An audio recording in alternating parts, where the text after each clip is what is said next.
Good morning সবাইকে। সবাই কেমন আছেন? আমাকে দেখে কেমন মনে হচ্ছে বলেন। সকালবেলা ভেবেছিলাম এই যে খেতে একটু জল দিব, কিন্তু আমার মুখ দেখে কি কিছু বোঝা যাচ্ছে? মানে অ্যালার্জিতে আমার মুখ পুরো ফুলে গেছে।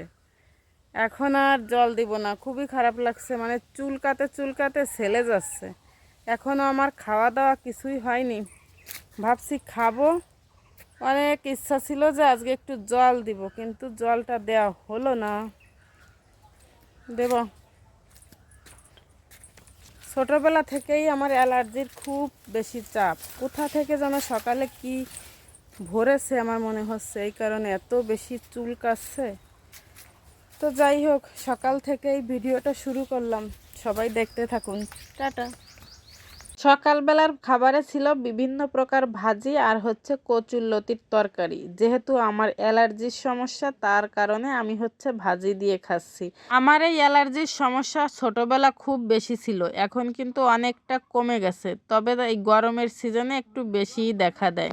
অনেক সাবধানে থাকি, তারপরেও পারি না। আর এই যে দেখেন, আমার বাপজানটা বসে বসে মোবাইল দেখছে। এখন ওনার জন্য একটু আম মাখাবো, একটু আম মাখা খেতে চেয়েছে। গত বছর এই সময় আমার রাজাকে একদমই আম খাওয়াতে পারিনি, তবে এই বছরটা বেশ মজা করে কিন্তু সে আম খাচ্ছে। খুব ছোটবেলা থেকেই আমার রাজার এই অভ্যাসটা, কখন কি যে সে খাবে, মানে এখন যেটা পছন্দ হয়তো বা একটু পরে সেইটা আবার আর খেতেই চাইবে না।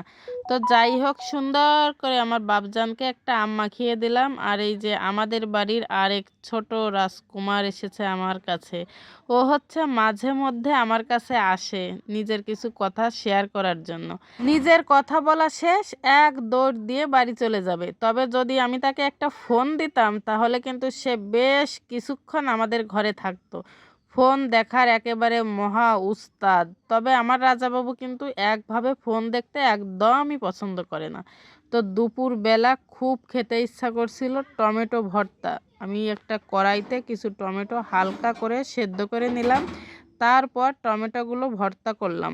এটা যে কি মজার খেতে! কে কে খেয়েছেন অবশ্যই কমেন্ট করে জানাবেন। শুকনা মরিচ, সাথে একটু সরিষার তেল, কাঁচা পেঁয়াজ আর গরম ভাত। আহ, কি শান্তি, কি শান্তি! খাওয়া দাওয়া শেষ করে বিকালবেলা কিছু শুকনো জামা কাপড় ছিল, সবগুলো গোছগাছ করে নিলাম। সব কিছু গোছগাছ করে এসেছি লেখাপড়া করতে, নিজের জন্য নয়, আমার ছেলে মেয়েদের জন্য কিছু কাজবাজ করছি বিকালবেলা। তবে হাতে কিন্তু খাবার রয়েছে।